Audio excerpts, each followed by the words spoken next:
කිසිවෙකුට සමකරන හැකි ලංකාවේ විශාලතම ලැප්ටොප් එකතුව දැන් iMac එකේ අපෙන්. ඉතින් ඔබ අපි කවුරුත් දන්නවා දැන් හයශිකාට අපි දන්නවා හයශිකා කියලා කියන්නේ ටීචර් රම් අර පහ වසරේ ළමයින්ට උගන්වලා හතර වසරේ ළමයින්ට උගන්වලා කෝටි ගණන් සල්ලි හම්බ කරගෙන ලස්සන ජීවිතයක් ගත කරන්නේ. අපිත් ආසයි ඉතින් උපකාරක පන්ති ගුරුවරියෙක් කෝටි ගණන් සල්ලි හොයන්න ඕනේ. ඉතින් විශේෂම කියන්න ඕනේ ඉතින් අර එයා විතරක් එයාගෙන් මුළු ලංකාවම ඉගෙන ගත්තා වගේ කතාවනේ දැන් කියන්නේ. මුළු ලංකාවම පාස්ලා තියෙන එයා හින්දා වගේ කියලා තමයි මේ ප්‍රචාරකය යන්නේ.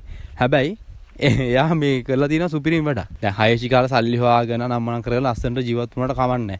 දැන් හයශිකා අර මිනිහෙක්ගේ වුෂණ කෝෂරේ ගහලා Facebook එකේ කමෙන්ට් එකක් දැම්මයි කියලා. Facebook එකේ කමෙන්ට් එකක් දැම්මයි කියලා තරුණයෙක්ගේ වුෂණ කෝෂරේ ගහලා. ඇට දෙකට ගහලා ඌ හොස්පිටල්. ඒ කියන්නේ කොහොම ගහිල්ලක්ද ගහන්න නැත්තේ. පල්ලි අධික ලෙස ගලංගෙන ඉද්දි සමහර මිනිස්සු හිතනවා තමන් හෙන ලොකුයි කියලා. හරිද? වාහනෙන් යද්දී ආකර්ෂණය ලැබෙද්දී මිනිසුන්ට ගහලා පෙරන්න බලය ගන්න ඔය ඡන්දිල්ලන හිතෙන්නේ තෝ වගේ දේවල් වලින්නේ. ඡන්දිල්ලලා නම්මනම් ඔය එක එක දේවල් කරන්න හිතෙන්නේ ඔය බලෙත් එක්ක තමයි. සල්ලි වැඩුණාන් පස්සේ. ඔය මං කන් කියන්නද? ඔය මිස් අනිවාර්යෙන් ගහන්න ඕන කාටවත් දන්නවද? කාටවත් නෙමෙයි ගහන්න ඕනේ. ඔය වාගේ පන්තියේ ළමයි ඉන්නේ. ළමයින්ගේ තාත්තලා ඉන්නේ.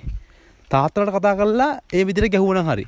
හැමෝගෙම තාත්තලා යට දෙකට ගැහුවනම් මේ ගහන කියන හරි මිස්ටර්. ඒ වගේ චාටර් වැඩ කරන්න එපා මං කියන්නේ. දැන් ඌට වඩා එක්ස්පර්ට් දිනේෂ් මුතුගලලා තිස්ස ජනනායකලා උන්ට මොනා කියලා බැන්නත් උන් හැබැයි උන්ගේ අනිත් පැත්තට එන භාෂාව හරිම සංවේදී සහ ආයි මිනිහෙට මොහොත් කියන ඉතුරු ගන්නෙත් නැහැ. ලස්සනට ඒක අර හදවතින්ම කියලා දානවා. හැබැයි මේ මිනිස්සයා මේ අර ගහන්න කරන්න නම් මනම් කමෙන්ට් දැම්මයි කියලා මිනිසුන්ට ඕන දෙයක් කමෙන්ට් කරන්න පුළුවන් Facebook එකේ. Facebook එක කියන්නේ මාක් සකර්බර්ග්ගේ. Facebook එක කියන්නේ වෙනම ආයතනයක්නේ. ඉතින් ඔබටත් මේකෙන් සිටින අදහස පහදින් දක්වන්න අමතක කරන්න එපා. ලැප්ටොප් පරිගණක MacBook මිලදී ගැනීම සඳහා අමතන්න 076 22 77 880